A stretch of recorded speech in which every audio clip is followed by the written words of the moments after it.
আসসালামু আলাইকুম। প্রিয় দর্শক, আপনারা দেখছেন শিখা অনির্বাণ টিভি ইউটিউব চ্যানেল।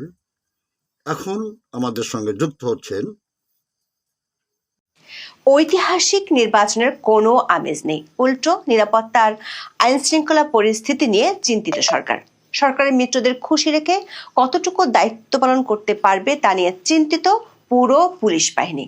আর সরকারের মিত্রদের ঘুম হারাম হয়ে যাচ্ছে জোট আর আসন ভাগাভাগি নিয়ে। সরকার, প্রশাসন আর সরকারি মিত্রদের এসব চিন্তা দৃশ্যমান। এসব নিয়ে নিয়মিত গণমাধ্যমে খবর প্রকাশিত হচ্ছে, তবে পর্দার আড়ালে সরকারের যমুনার যে চিন্তা সেটি একেবারে ভিন্ন কিছু নিয়ে, যারা মাঠে নেই তাদেরকে নিয়ে।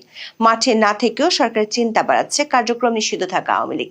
চিন্তা বেড়েছে জাতীয় নিরাপত্তা উপদেষ্টা খলিলুর রহমানের মার্কিন সফরের পর। সূত্রগুলো বলছে, আওয়ামী লীগকে ফেরানোর প্রক্রিয়া নিয়ে কাজ করতে গত মে মাসে বিদেশিরা ট্রুথ অ্যান্ড রিকনসিলিয়েশন কমিশনের সুপারিশ করেছিল। সেজন্য সরকারের আইন উপদেষ্টা ও সাবেক প্রধান বিচারপতি দক্ষিণ আফ্রিকা সফরও করেছিলেন।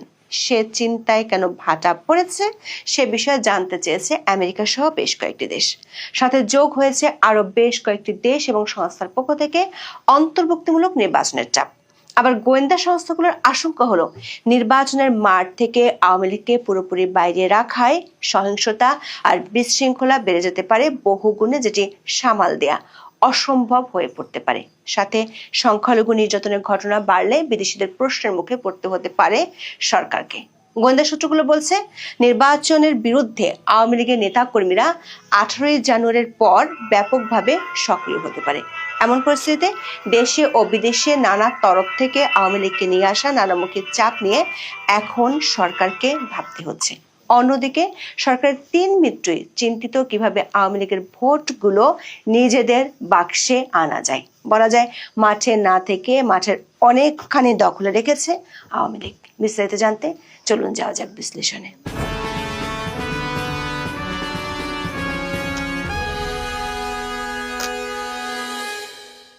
নির্বাচনে সুষ্ঠু পরিবেশ বজায় রাখতে সবচেয়ে বড় দরকার শক্তিশালী আইন শৃঙ্খলা বাহিনী। কিন্তু গণমাধ্যমের খবর হলো, ভোটকে ভয় পাচ্ছে পুলিশ। ভোটের দিন স্বাধীন ও চাপ মুক্তভাবে দায়িত্ব পালন করা যাবে কি না তা নিয়ে বাহিনীর ভেতরে সৃষ্টি হয়েছে এক ধরনের ভীতি, শঙ্কা।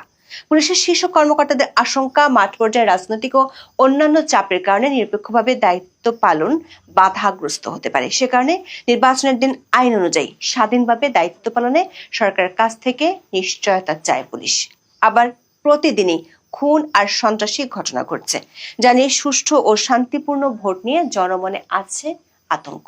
বিশেষ করে সরকারের মিত্ররা গত 17 মাসে পুলিশের উপর যে পরিমাণ মব সন্ত্রাস চালিয়েছে তা নিয়ে চিন্তিত সরকার। অবশ্য সরকারের মিত্ররা আপাতত ব্যস্ত নিজেদের ঘোষিত জোটের ভাঙ্গন ঠেকাতে। ইসলামী ভোট একই বাক্সে আনার ঘোষণা দিয়ে জামাত ইসলামী সহ 8টি দল জোটের ঘোষণা দিয়েছিল। পরে সে জোটে যোগ দেয় সরকারি King's Party, NCP, AB party ও এলডিপি। এনসিপির যোগ দেওয়ার পরে আসন ভাগাভাগি নিয়ে শুরু হয় জোটের বিবাদ।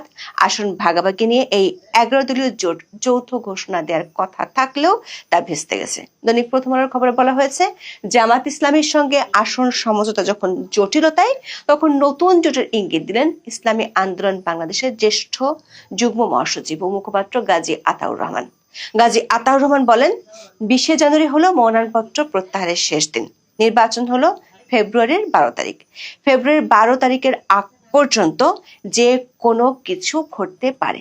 একাধিক গণমাধ্যমের খবরে বলা হয়েছে, জামাত ইসলামী নিজেদের জন্য 109টি আসন রেখে মিত্রদের জন্য 110টি ছেড়ে দিতে চায়। সেখানে চরমোনাই পীরের ইসলামী আন্দোলন 50টি আসন চাইছে, কিন্তু জামাত 40টির বেশি আসন ছাড়তে রাজি নয়। সমস্যা আছে মাওলানা মামুনুল হকের সাথেও। আশঙ্কা দেখা দিয়েছে, আসন সমঝোতা না হলে এই জোট থেকে জামাত ছাড়া বেশিরভাগ ইসলামিক দল বেরিয়ে যেতে পারে। দর্শক, এইসব দৃশ্যমান চিন্তার বাইরে সরকারকে সামাল দিতে হচ্ছে অদৃশ্যমান একটি বিষয়কে। সেটি হলো কার্যক্রম নিষিদ্ধ থাকা আওয়ামী লীগ ও অন্তর্ভুক্তিমূলক নির্বাচনের চাপ। গত বছরের 12 মেতে সরকারের নির্বাহী আদেশে আওয়ামী লীগকে নিষিদ্ধ করার পর নির্বাচনে আওয়ামী লীগ অংশ নিতে পারবে কিনা, দলটি যদি নিষিদ্ধ থাকে তাহলে তার ভোটাররা কি করবে, এসব নিয়ে বহু আলোচনা হয়েছে। সবশেষ বাংলাদেশের আগামী সংসদ নির্বাচনকে অন্তর্ভুক্তিমূলক করার আহ্বান জানিয়েছেন 4 ব্রিটিশ এমপি। তারা বলেছেন, সব দলের অংশগ্রহণ না থাকলে কোনো নির্বাচনকে গণতান্ত্রিক বলা যায় না। হাউস অব কমন্সের এই 4 এমপি হলেন Bob Blackman, Jim Shannon, Jas Athwal এবং ক্রিস ল। বিবৃতিতে তারা বলেন, ফেব্রুয়ারি নির্বাচনের অপেক্ষায় থাকা বাংলাদেশ গুরুত্বপূর্ণ সন্ধিক্ষণে দাঁড়িয়ে আছে, কিন্তু এমন পরিস্থিতিতে ব্যাপক জনসমর্থন থাকা রাজনৈতিক দলগুলোর উপর বর্তমানে নিষেধাজ্ঞা রয়েছে। এক্ষেত্রে জাতিসংঘের পাশাপাশি যুক্তরাজ্য বাংলাদেশের দীর্ঘদিনের মিত্রদের পরামর্শ উপেক্ষা করা হয়েছে। এই 4 ব্রিটিশ এমপি বলেছেন, মুক্ত, সুষ্ঠু ও অন্তর্ভুক্তিমূলক নির্বাচন না হলে বাংলাদেশের লাখ লাখ সাধারণ নাগরিক ভোটাধিকার থেকে বঞ্চিত হবেন এবং তারা ভোট দিতেই যাবেন না। বিবৃতিতে বলা হয়, সব প্রধান রাজনৈতিক দলের অংশগ্রহণ ছাড়া অনুষ্ঠিত কোনো নির্বাচনকে গণতান্ত্রিক বলা যায় না। বাংলাদেশের ভোটারদের উপর এমন বিধিনিষেধ আরোপ করা ডক্টর মোহাম্মদ ইউনূসের নেতৃত্বে অন্তর্বর্তী সরকার উচিত হয়নি, যারা কিনা নিজেরাই অনির্বাচিত। দর্শক, এর আগে ব্রিটিশ, আমেরিকান ও অস্ট্রেলিয়ান সংসদ সদস্যরা এমন চিঠি দিলেও অধ্যাপক ইউনূস তার আগের অবস্থানে অনড় ছিলেন, যে অবস্থানটি তিনি প্রকাশ করেছিলেন 2024 সালের 30 অক্টোবর। ওই দিন ব্রিটিশ সংবাদমাধ্যম দ্য ফিনান্সিয়াল টাইমসকে দেওয়া এক সাক্ষাৎকারে তিনি বলেছিলেন, সাবেক প্রধানমন্ত্রী শেখ হাসিনা এবং তার দল আওয়ামী লীগ কোনো স্থান পাবে না বাংলাদেশে। তবে একাধিক সূত্রে জানা গেছে, জাতীয় নিরাপত্তা উপদেষ্টা খলিলুর রহমানের আমেরিকা সফর অধ্যাপক ইউনূস ও তার পরিষদকে চিন্তায় ফেলেছে। 8 থেকে 12 জানুয়ারি আমেরিকা সফর করেন খলিলুর রহমান। সেখানে অ্যালিস্টার হুকার ও পল কাপুর সহ তিনি বেশ কয়েকজন মার্কিন শীর্ষস্থানীয় কর্মকর্তার সাথে বৈঠক করেন। জানা গেছে, সেসব বৈঠকে মার্কিনীদের পক্ষ থেকে 7টি বিষয় বাংলাদেশের অন্তর্বর্তী সরকারের নজরে আনা হয়। সেই 7 বিষয়ের মধ্যে একটি হলো আওয়ামী লীগ ও সামনে নির্বাচন। জানা গেছে, ওই বৈঠকে ট্রুথ অ্যান্ড রিকনসিলিয়েশন কমিশন গঠনের বিষয়টি আলোচনায় উঠে আসে অন্তর্ভুক্তিমূলক নির্বাচনের বিষয়। খলিলুর রহমানের পক্ষ থেকে বিচার শেষ না হওয়া পর্যন্ত আওয়ামী লীগের কার্যক্রম নিষিদ্ধ থাকার বিষয়টি জানানো হলে মার্কিন কর্মকর্তা প্রত্যুত্তরে বাংলাদেশের 17টি জঙ্গি সংগঠনের সদস্যদের কেন গ্রেপ্তার করা হচ্ছে না সে বিষয়ে জানতে চাওয়া হয়। প্রশ্ন রাখা হয়, জেলপ্রতক জঙ্গি সংগঠনের নেতারা প্রকাশ্যে কর্মকাণ্ড চালাচ্ছে কিভাবে। দর্শক, গত বছরের মে মাসে বিদেশি বেশ কয়েকটি দেশ ও সংস্থার পক্ষ থেকে সরকারকে ট্রুথ অ্যান্ড রিকনসিলিয়েশন কমিশন গঠনের প্রস্তাব দেওয়া হয়েছিল। 10 মে আইন উপদেষ্টা আসিফ নজরুল জানিয়েছিলেন, এই কমিশন গঠন করবে সরকার। পৃথিবীর বিভিন্ন দেশে এ ধরনের কমিশন গঠন করার জন্য দক্ষিণ আফ্রিকার কথা স্মরণ করা হয়। কারণ 1995 সালে সর্বজন শ্রদ্ধেয় আর্চ বিশপ ডেসমন্ড টুটুর নেতৃত্বে সেখানে যে ট্রুথ অ্যান্ড রিকনসিলিয়েশন কমিশন গঠন করা হয়, তার অনুসৃত প্রক্রিয়া, পদ্ধতি, বিধিবিধান সবই আদর্শ ও অনুসরণযোগ্য বলে সারা পৃথিবীতে মান্যতা পেয়েছে।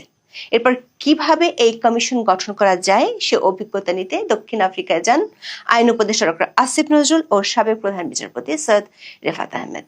কিন্তু সফর থেকে ফিরে তাদের সে পথে আর আগাতে দেখা যায়নি। অবশ্য তার আগেই বিদেশিদের চাপ সামলানোর জন্য অধ্যাপক ইউনূস কয়েকটি বিদেশি মিডিয়াকে সাক্ষাৎকার দিয়ে বলেন, আওয়ামী লীগ নির্বাচন করবে কি না সেটি তাদের সিদ্ধান্ত নিতে হবে। এরপর সাবেক প্রধানমন্ত্রী শেখ হাসিনা বলেছিলেন, তার দল নির্বাচনে অংশ নিতে চায়। 13 জানুয়ারি সন্ধ্যায় অধ্যাপক ইউনূসের সাথে দেখা করেন ডোনাল্ড ট্রাম্প প্রশাসনের দায়িত্ব পালন করে যুক্তরাষ্ট্রের 2 সাবেক জ্যেষ্ঠ কূটনৈতিক অ্যালবার্ট গম্বিস ও মার্স্টান। তারা আওয়ামী লীগের উপর নিষেধাজ্ঞা তুলে নেওয়া এবং ট্রুথ অ্যান্ড রিকনসিলিয়েশন কমিশনের বিষয়ে জিজ্ঞাসা করেন। অধ্যাপক ইউনূস অবশ্য বলেছেন, এই কমিশন করা যেতে পারে, তবে এখন নয়। এটি না করার দায়ভার তিনি চাপিয়েছেন আওয়ামী লীগের উপর, কারণ আওয়ামী লীগ এখনো ক্ষমা চায়নি। সূত্রগুলো বলছে, খলিলুর রহমানের সাথে বৈঠকে মার্কিন কর্মকর্তারা অন্তর্বর্তী সরকারের কার্যক্রমে ব্যাপক অসন্তুষ্টির কথা জানিয়েছেন। বিশেষ করে সরকার সমর্থকদের মব সন্ত্রাসের কারণে আইন শৃঙ্খলা পরিস্থিতির অবনতির জন্য সরকারকে পরোক্ষভাবে দায়ী করা হয়। সাথে সংখ্যালঘু নির্যাতনের বিষয়টিও আলোচনায় উঠে আসে। এমন পরিস্থিতিতে বাংলাদেশের নির্বাচনের গ্রহণযোগ্যতা বিরাট প্রশ্নের মুখে পড়তে পারে বলে জানান মার্কিন কর্মকর্তারা। খলিলুর রহমানের ওই সফরের পর থেকে অধ্যাপক ইউনূস ও তার পরিষদের চিন্তা অনেকখানি বেড়েছে। বিশেষ করে বাংলাদেশের অভ্যন্তরীণ রাজনীতিতে বিদেশি কূটনীতিকদের যে টুইস্ট গ্রুপ, সেটির কর্তৃত্ব অনেকখানি ব্রিটিশ ও মার্কিনীদের হাতে। আবার ভারতের পক্ষ থেকেও অনেক দিন ধরে অন্তর্ভুক্তিমূলক নির্বাচনের কথা বলা হচ্ছে। ফলে শেষ পর্যন্ত ঐতিহাসিক নির্বাচন নিয়ে বিদেশিদের সমর্থন যদি পাওয়া না যায়, সেটি নোবেল বিজয়ী ইউনূসের জন্য একটা বড় ধাক্কা। এমন চিন্তার সাথে যোগ হয়েছে গোয়েন্দাদের আশঙ্কা। গোয়েন্দা রিপোর্টগুলো বলছে কার্যক্রম নিষিদ্ধ থাকা আওয়ামী লীগ 18 জানুয়ারির পর থেকে মাঠে নামতে পারে। বিশেষ করে আগের মতো জটিকা মিছিল শুরু করলে জনমনে ভোট নিয়ে শঙ্কা আরো বাড়তে পারে। অন্যদিকে সরকার মিত্রদের চিন্তা আওয়ামী লীগের ভোট ব্যাংক নিয়ে। বিবিসি বাংলার খবরে বলা হয়েছে, বাংলাদেশের 2026 সালের জাতীয় নির্বাচনে আওয়ামী লীগের ভোট ব্যাংক একটা বড় ভূমিকা রাখতে পারে বলে মনে করেন মাঠ পর্যায়ের সম্ভাব্য প্রার্থীদের অনেকেই। দল হিসেবে আওয়ামী লীগ নির্বাচনের বাইরে থাকার সম্ভাবনায় নৌকার সমর্থক ভোটারদের আকৃষ্ট করতে বিভিন্ন দলের মাঠ পর্যায়ের জোর তৎপরতা দৃশ্যমান হচ্ছে। এজন্য স্থানীয় পর্যায়ে নৌকার সমর্থকদের নিরাপত্তার আশ্বাস, মামলা, হামলা ও হয়রানি থেকে রক্ষার ও নানা রকম প্রতিশ্রুতি দেওয়া হচ্ছে। রাজনৈতিক কার্যক্রম নিষিদ্ধ করায় আওয়ামী লীগের পক্ষে নির্বাচনে অংশ নেওয়া অনিশ্চিত হয়ে পড়েছে। ফলে দলটির ভোটারদের সমর্থন আদায়ে নানা কৌশল ও তৎপরতা দেখা যাচ্ছে প্রধান রাজনৈতিক দলগুলোর মাঠ পর্যায়ের প্রার্থীদের। এরই মধ্যে আওয়ামী লীগকে নিয়ে জামাত ও বিএনপি নেতাদের বক্তব্য সামাজিক যোগাযোগ মাধ্যমে আলোচনায় এসেছে। দর্শক, যমুনা ও তার মিত্রদের এমন নানামুখী চিন্তা ও চিন্তার পরিধি সামনের দিনগুলোতে আরো বাড়বে এমন আভাসই দিচ্ছে একাধিক সূত্র। এখন দেখা যাক ম্যাজিক ম্যান ইউনূস কিভাবে এসব চাপ সামাল দেন। এখন এ পর্যন্ত সবাই ভালো থাকুন, সুস্থ থাকুন, নিরাপদে থাকুন। দেখা হবে আগামী পর্বে।